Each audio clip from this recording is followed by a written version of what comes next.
tant que Madame le maire, il y a des portes qui s'ouvrent. Je vais au ministère de la Santé ou de l'Éducation.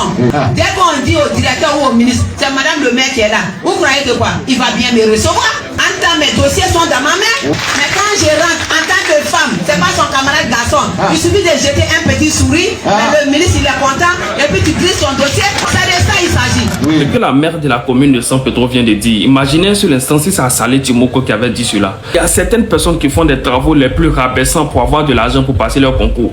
Et quand ils n'obtiennent pas ce concours, ce n'est pas forcément parce qu'ils ne valent rien, mais tout simplement d'après la maire de San Pedro, il y a les places qui sont déjà calculées. Donc toi, quel que soit ce que tu vas faire, c'est pas sûr que tu as le concours. Parce que les places sont déjà calculées. Elle a volé 2 milliards dans les caisses de sa commune. À San Pedro, il y a 2 milliards qui ont disparu.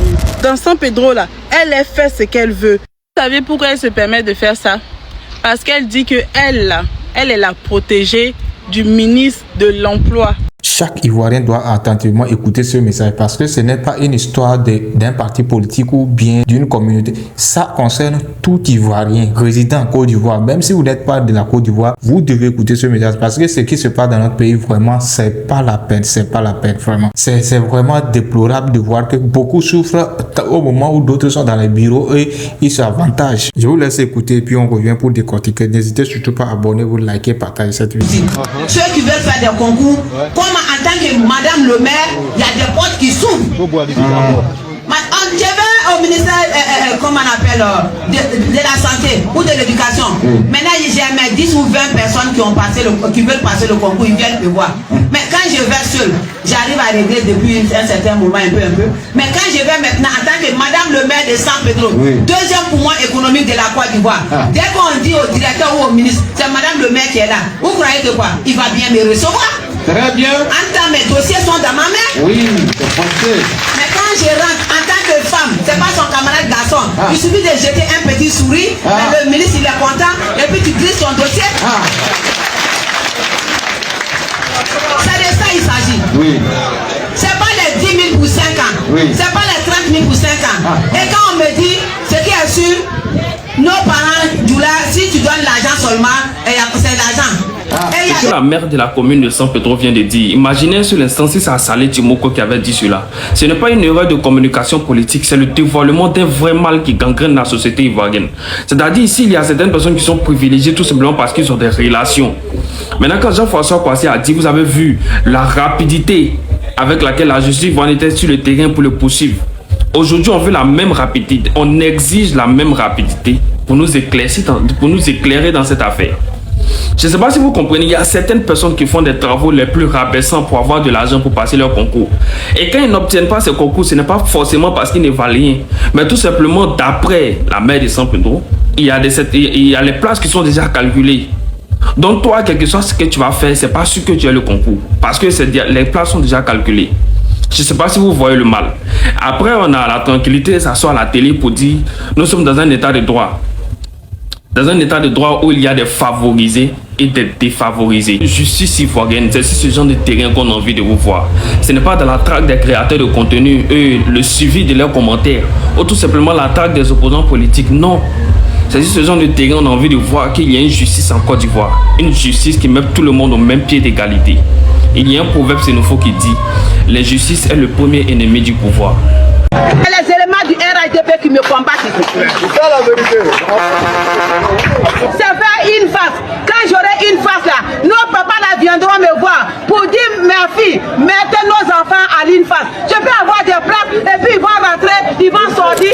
Est-ce que vous connaissez la femme guinéenne qui crie depuis hier sur les réseaux sociaux là? Est-ce que vous la connaissez? Celle qui dit qu'elle peut obtenir des places pour les concours là. Vous la connaissez? Cissé Nakaridja. Côte d'Ivoire est tombée.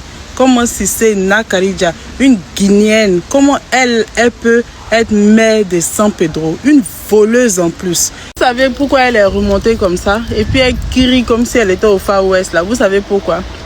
Parce qu'elle a volé 2 milliards dans les caisses de sa commune. À San Pedro, il y a 2 milliards qui ont disparu.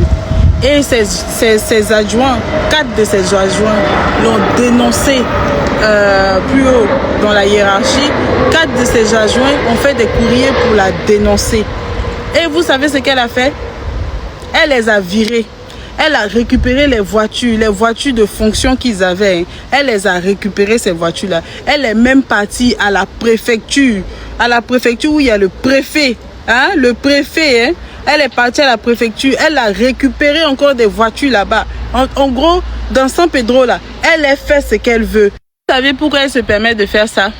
Parce qu'elle dit que elle est la protégée du ministre de l'Emploi. S'il vous plaît, ça a un lien avec ce qu'elle a dit. Hein?